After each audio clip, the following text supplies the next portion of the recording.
Imagine this. You're staring deep into the universe through a radio telescope. Just another quiet night of listening to the cosmic static that has echoed across billions of years. Everything is still, predictable, almost boring.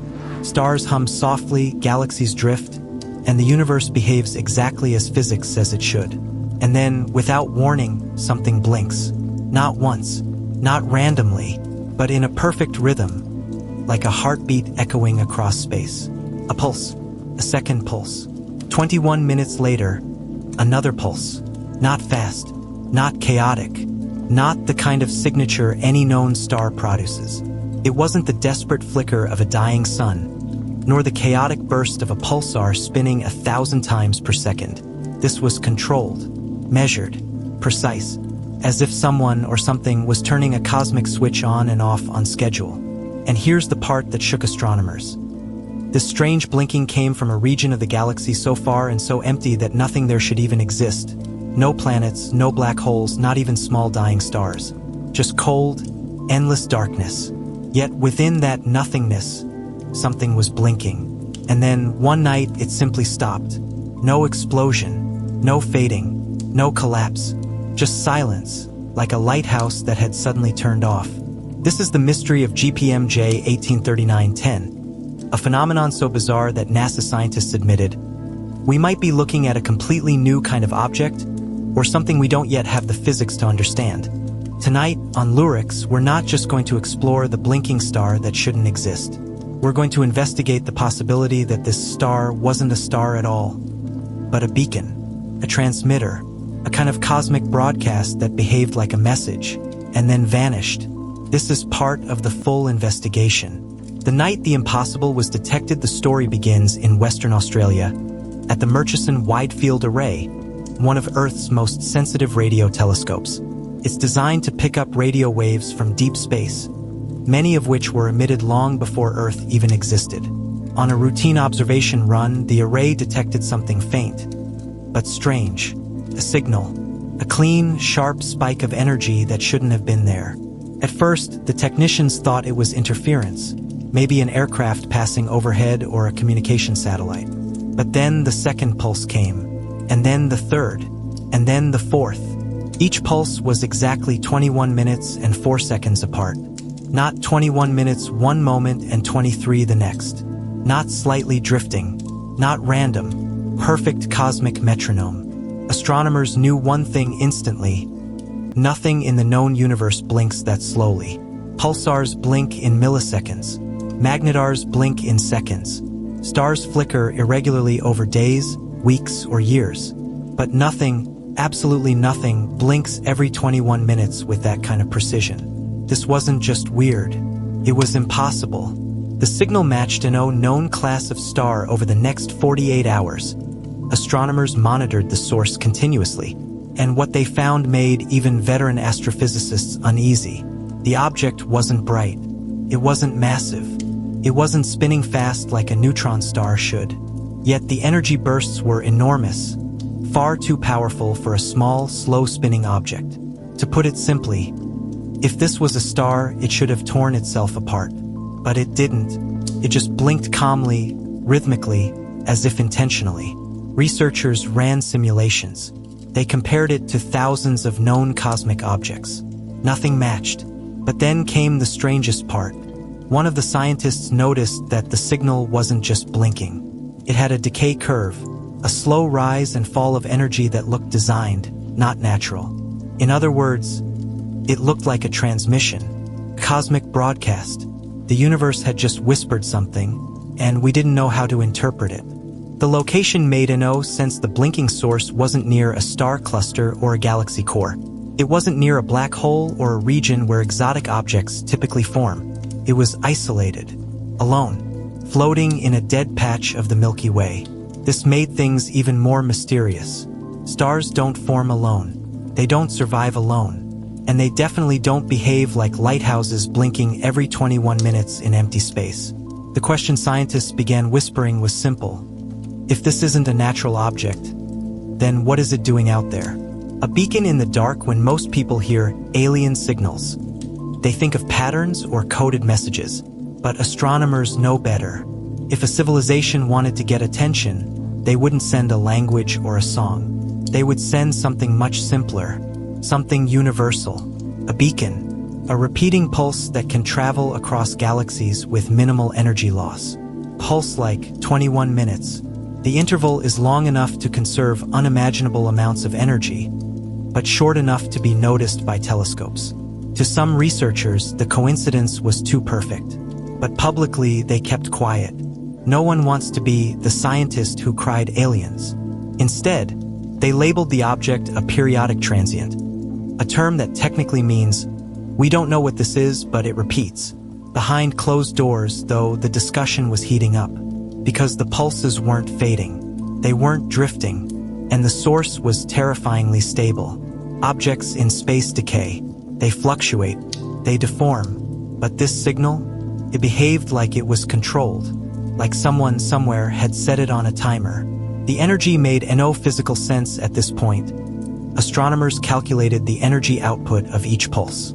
That's when the panic began. The pulses were absurdly strong. The total energy output was beyond what a slowly rotating neutron star should produce. It defied the laws of magnetic confinement. It defied rotational physics. It defied everything. According to physics textbooks, an object behaving like this should not exist, because it should have collapsed into itself millions of years ago. Yet it was blinking right there in front of us. Strong enough to be seen across the galaxy. Stable enough to follow a perfect clock. Powerful enough to act like a broadcast tower. Nothing about it matched nature. Nothing. Some scientists began calling it the impossible star. But that name wouldn't last long, because soon they discovered something that changed everything. The blinking wasn't new. It had been blinking for 30 years, undetected. The archive mystery, when astronomers dug into older telescope data, they found faint signatures of the same blinking pattern going back decades. It was always there, just too weak for earlier systems to detect. But something strange stood out. In all those years, the signal interval never changed. It never sped up from gravitational collapse. It never slowed down from rotational decay. It never became irregular due to magnetic evolution. It was perfect for 30 years. In astrophysics, that's impossible. The only things that keep time perfectly are artificial clocks. Atomic clocks, quantum timers, engineered systems. Natural objects do not blink with perfect precision for 3 decades, unless they were designed to. And then, the star went dark after months of observation, debates, simulations, and sleepless nights trying to explain the phenomenon. Something happened that shocked the entire astronomy community. One night, the blinking star disappeared. Not faded, not weakened, not exploded, gone. The pulses stopped completely. No afterglow, no debris cloud, no radiation trail, just silence. It was as if someone had walked up to a giant cosmic machine and flipped the off switch.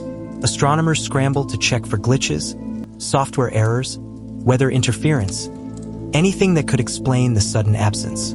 But all systems were functioning perfectly. The object had vanished. A beacon that blinked for 30 years across the galaxy, then turned itself off. Why?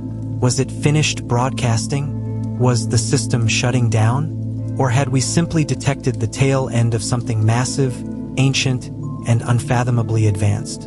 In the scientific community, no one agreed.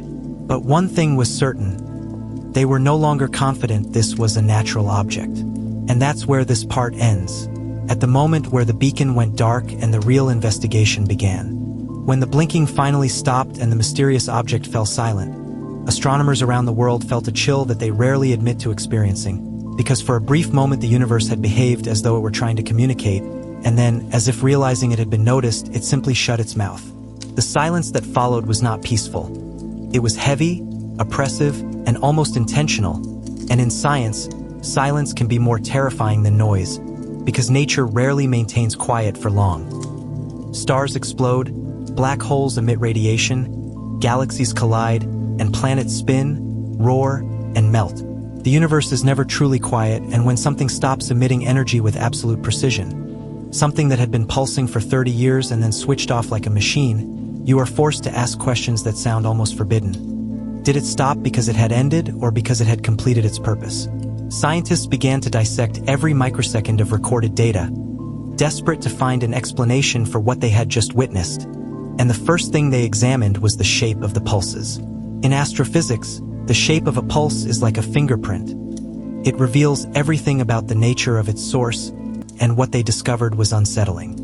The pulses did not resemble the chaotic blasts of a dying star or the jittery spikes of a magnetic field struggling to hold itself together. Instead, each pulse had a smooth rise, a perfectly curved peak, and a clean decline, like the output of an engineered emitter. Natural objects are messy. Their signals spike unpredictably, they distort, they weaken, and they carry traces of the environment they move through, but this signal looked isolated from its surroundings, unaffected by cosmic dust, gravitational shear, or relativistic interference, almost too clean to be natural. Researchers began whispering something they normally avoid. The signal resembled carrier waves. In communication technology, a carrier wave is a stable, repeating frequency used to transmit information. You do not broadcast the message itself, only the carrier, and then imprint information onto it. The mysterious star had been broadcasting a consistent energy pulse for decades, and theoretical physicists running simulations concluded that if someone wanted to send a message across a galaxy without language or degradation, they would use something exactly like this: a simple, repeating, universal signal, a cosmic lighthouse, a beacon, a coordinate marker. When astronomers reanalyzed the spacing of the pulses, they found that over 30 years the object had pulsed every 1,260 seconds, down to the millisecond, and no natural object maintains a precise timer that long without drift. Even the most stable pulsars drift, even atomic clocks require corrections, yet this thing kept time better than the best machines humans have ever built, and the idea that a natural object could do this became increasingly unbelievable. Zooming in by a factor of billions to examine microscopic fluctuations in the signal, scientists discovered tiny variations embedded within the waveform itself, almost like a hidden rhythm inside a rhythm, consistent enough to not be random, suggesting that the object was not broadcasting information but tuning, correcting, and adapting itself. The energy profile of the pulses did not match any known stellar object. It was too low to be a pulsar but too high to be a white dwarf, not thermal, magnetic, or rotational, but something entirely new, more reminiscent of controlled laboratory structures, like superconducting loops or stabilized plasma rings designed to hold and release energy with precision. This led to the terrifying possibility that the source was not a star, but a machine masquerading as one. An ancient construct built to last millions of years, slowly blinking like a lighthouse designed by a civilization predating humanity, which had perhaps run out of power, completed its function, or detected that it was being observed. Analysis of the pulse intervals across the archive revealed a repeating wobble so subtle it required advanced modeling to detect, and when converted into frequency space, this wobble formed a symmetrical pattern resembling a three-dimensional coordinate system, meaning the pulses were encoding spatial geometry rather than language. The signal appeared to be pointing somewhere, and this revelation shook the astronomy community. Some thought it was coincidence, others believed it might be evidence that humanity was not alone, that someone or something had built a galactic marker, a universal signpost, a kind of cosmic GPS for any advanced civilization capable of decoding it. Disturbingly, the coordinates embedded in the wobble did not point to the past or present, but to a region of space where a massive gravitational structure is predicted to form millions of years from now, raising the controversial theory that the signal was not from our time, but from a source drifting through time as well as space, appearing only when its timeline intersected ours. The physics community publicly rejected such ideas, yet privately, some of the most respected astrophysicists admitted the evidence was not inconsistent with temporal displacement, meaning the object behaved like something misaligned with our dimension, and the pulses stopped not because the star died, but because the source stepped out of our timeline like a lighthouse beam no longer sweeping across our slice of reality. For 30 years, something blinking like a machine had existed in the void of space, broadcasting a pattern we still cannot fully understand, visible only for the briefest moment in cosmic history. And if astronomers had not been looking at exactly the right time, with exactly the right instruments and frequency, we would never have known it existed. This raises a darker question. If this was only one anomaly, one signal caught by accident, how many others are out there, blinking, pulsing, communicating, calibrating, watching, drifting through dimensions or timelines without us ever noticing? This was not the first impossible astronomical object humanity has detected, and it will certainly not be the last.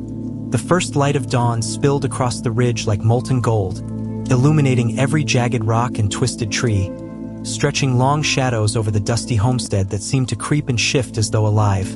And in that fragile morning, the air itself carried a tension that pressed against the chest of anyone who dared breathe too freely. The widow moved silently through the kitchen, her hands moving automatically over the cold iron stove, arranging dishes, wiping surfaces, every motion deliberate, controlled, while her mind raced with the knowledge that the ridge behind her, beautiful in the morning sun, hid dangers she could not yet see. The twins were awake, sitting upright on the edge of their small beds, eyes wide and alert, scanning the windows and the doorways with the kind of vigilance born from nights spent under fear. The memory of the sheriff's cruel hands, his branding iron, and the orphan children's cries etched into their young minds as indelible warnings. Outside, the cowboy's boots pressed into the soft soil with quiet assurance, each step measured, precise, as though the ridge itself spoke to him through subtle vibrations beneath his soles, whispering warnings carried in the wind, in the sway of the grass, in the faint rustle of distant branches. His eyes never left the horizon, scanning every fold in the land, every ridge and hollow, every distant movement that might betray the sheriff's men, the way a predator senses the tremor of prey before the attack. The ridge cast long, shifting shadows that stretched like fingers across the homestead, slipping beneath fences, crawling toward the buildings, reaching as if to touch, to swallow, to warn, and the cowboy felt the weight of the past pressing down through each moment, the memory of danger, of pursuit, of children's screams, pressing against him in an invisible grip, reminding him that the fragile illusion of safety was only borrowed.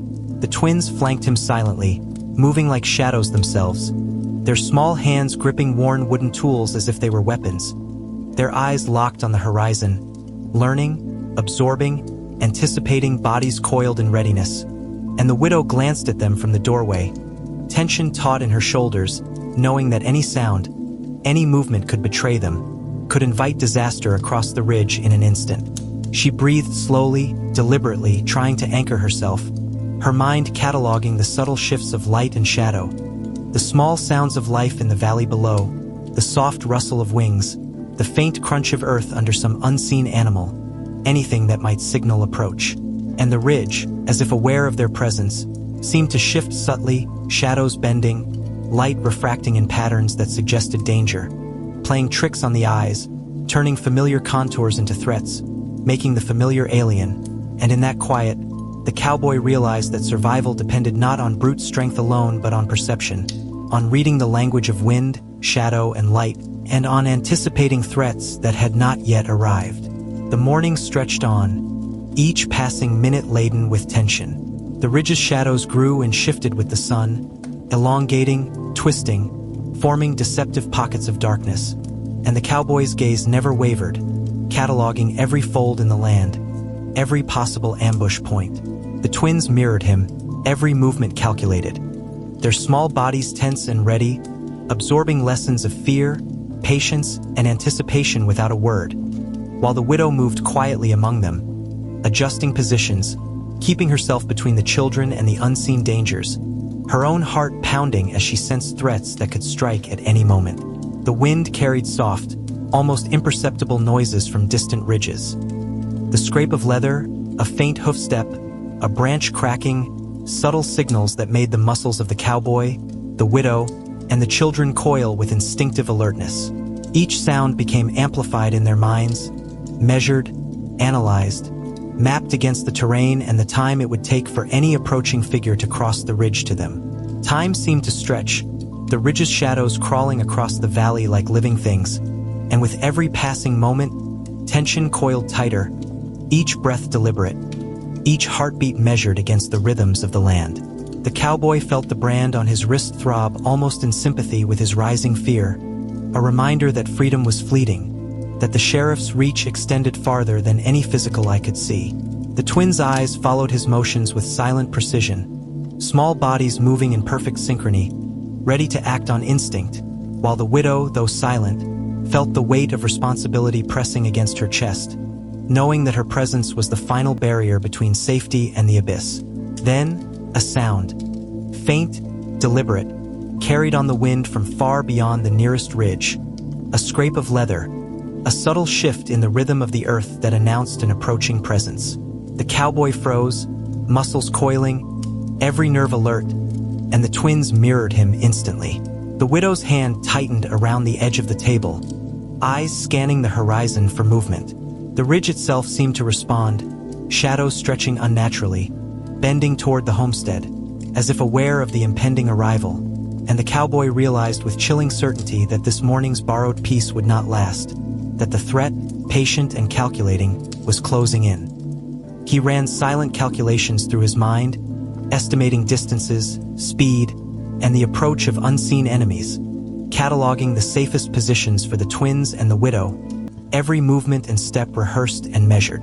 The ridge, alive with tension, became a silent witness to the fragile battle of wits, perception, and patience unfolding below.